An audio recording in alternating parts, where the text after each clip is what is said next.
kuuza bandari. Mimi siyasema bandari imeuzwa, nakupa mfano.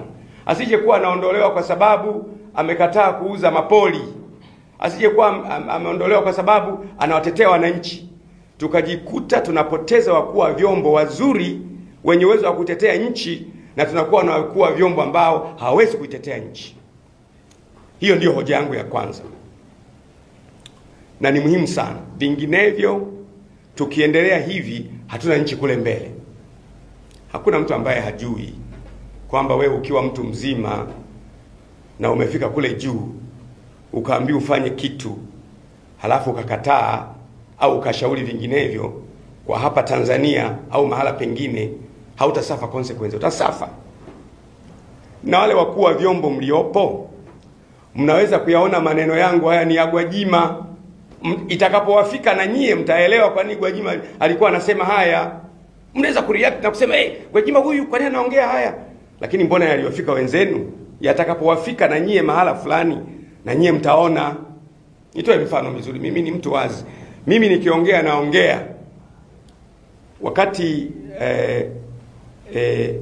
Rais John Pombe Magufuli anatoka madarakani, tulikuwa na mkuu wa idara ya usalama wa taifa, DJIS, alikuwa anaitwa Diwani. Alipoingia mheshimiwa rais wangu na mwenyekiti wangu, for some reasons Diwani ameondoka hapa katikati hapo. Na haondoki yeye, na walio chini yake wote wanaondoka. Tumekaa kidogo, akaja mwingine pale. Na wasema hawa kwa sababu hawa ni they are public figures, wanachaguliwa, sio siri hawa. Akaja mwingine hapo katikati sasa, ambaye akaja na yeye, nafikiri alikuwa anaitwa Masori. Na yeye kaenda hapo katikati hapo, na yeye akaondoka na walio chini yake wote. Amekuja katikati hapo anaitwa Alisiwa. Alisiwa naye amekaa muda kidogo, na yeye akaondoka na walio chini yake. Amekuja huyu tulionao sasa hivi, ndugu yangu, rafiki yangu Suleiman Mombo. Ndio tuko naye. Sasa unaweza kujiuza ndani ya miaka mitatu hao wote wanaondoka, aliye chini yake na aliye chini yake na aliye chini yake na aliye chini yake. Wamekosea nini?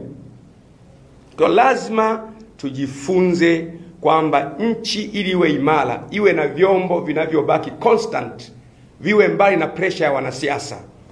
Narudia tena. For we to have a precious country and a protected country, tunatakiwa kuwa na government apparatus, vyombo vya serikali ambavyo wenyewe vinasimama kama vyombo. Vikiliona jambo ambalo ni hatarishi kwa nchi, vinasema hapana. Na hapana yao haileti wakadhulika na familia zao. Leo hapana akisema amezulika, hapana hana kazi, ubalozini anapotea. Kwa mimi ni ushauri wangu, tena wa muhimu kabisa. Hii itatusaidia sana.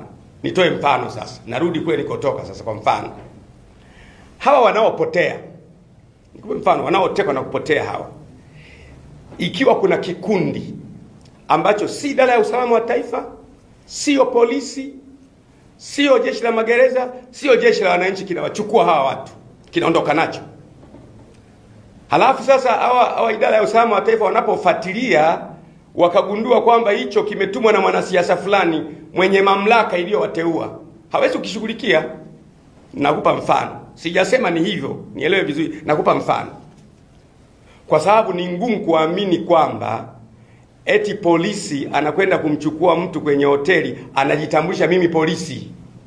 Toka ndani si tunataka kuhoji tu. Umejitambulisha wewe ni polisi.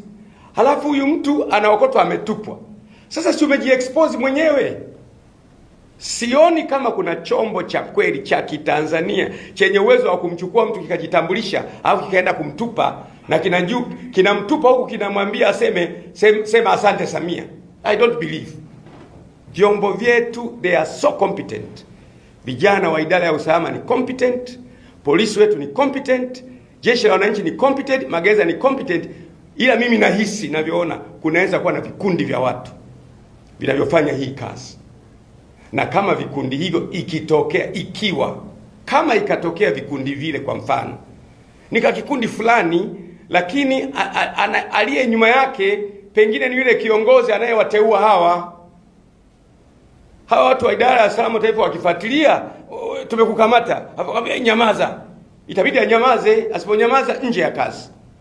Hawa polisi wakifuatilia wagundua sio sisi, ni kakikundi fulani, wakikataa kunyamaza nje ya kazi, maana yake hatutakuwa na nchi.